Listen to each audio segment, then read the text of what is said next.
దాదాపుగా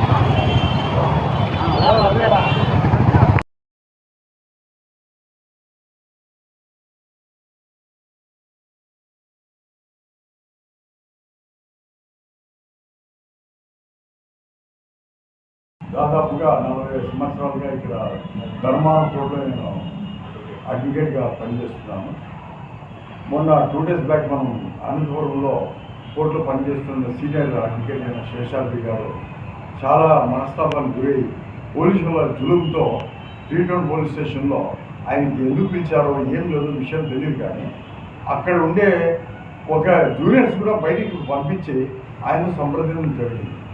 తక్షణం ఆయన ఇమ్మీడియట్గా ఏం మాట్లాడినాడో, కొట్టినాడో లేకుంటే ఆయనకు ఏదైనా చేసినాడో బలంగా ఆయన కుప్పగొలిపోయినాడు. కనీసం మానవత్వంగా పోలీస్ అనేవారు, పోలీస్ శాఖ వారు నీళ్ళు తాగిపించడము, ఏమైందని చెప్పి తన అంబులెన్స్లో కానీ వాళ్ళు కబురు పెడితే కాకితో కబురు పెడితే కూడా వాలిపోతాయి.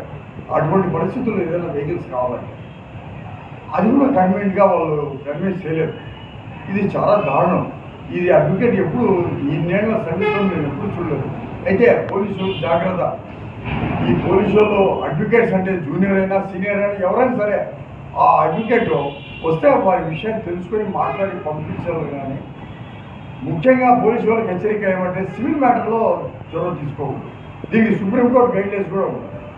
వారికి తెలుసు, అయినా కూడా ఏదో వాళ్ళు ఏదో గొప్ప కార్యం చేసినట్లు, సాధించినట్లు, సివిల్ మ్యాటర్ మేము తగ్గించినాము అనే ఒక అవార్డు వచ్చినట్ల వాళ్ళు ఆ విధంగా ఫీల్ అయ్యి ఆయన శేషాద్రి గారు ఫోన్ చేసింటే సీఏ గారు ఎందుకంటే ఏం కావాలో ఏ విషయం అంటే మీతో మాట్లాడాలి తక్షణం రండి అని చెప్పి ప్రెజెంట్ చేశాడు.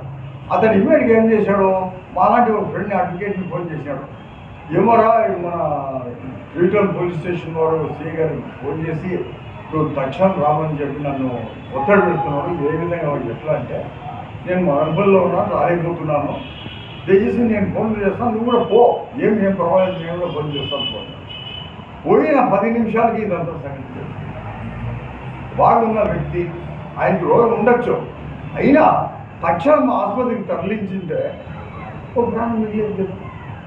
ఆయన చేసి నేరమేమే అంతెందుకోండి. 41 నోటీస్ ఇచ్చి వారి మీద ఎవరో కేసుగా ఏదో లేడీ వచ్చి వెంట్రుకలు పీకినాడు, అది ఇది కారణాలు తెలుసుకోవాలి కదా. నువ్వు కేసుగా ఎఫ్ఐఆర్ కట్టేసి 41 నోటీసులు జారీ చేసింటే ఆయన వచ్చి అటెండ్ అయ్యేవాడు కదా. ఏమి ఇంత జూలం పోలీసు వాళ్ళు. కాబట్టి దయచేసి మేము చెప్తున్నాము, ఈ విధంగా ఆయన చనిపోవడానికి కారణమైన మనుషులు సిఐ కానీ కానిస్టేబుల్స్ కానీ ఆ సిబ్బంది కానీ ఆ రోజు డ్యూటీలో ఉన్న ప్రతి ఒక్కరి మీద తక్షణం సస్పెండ్ చేస్తూ అరెస్ట్ చేయాలని చెప్పి కేసు కూడా కట్టాలని చెప్పి ధర్మవరం అడ్వకేట్స్ తరఫున మేమంతా విన్నవించుకుంటున్నాం.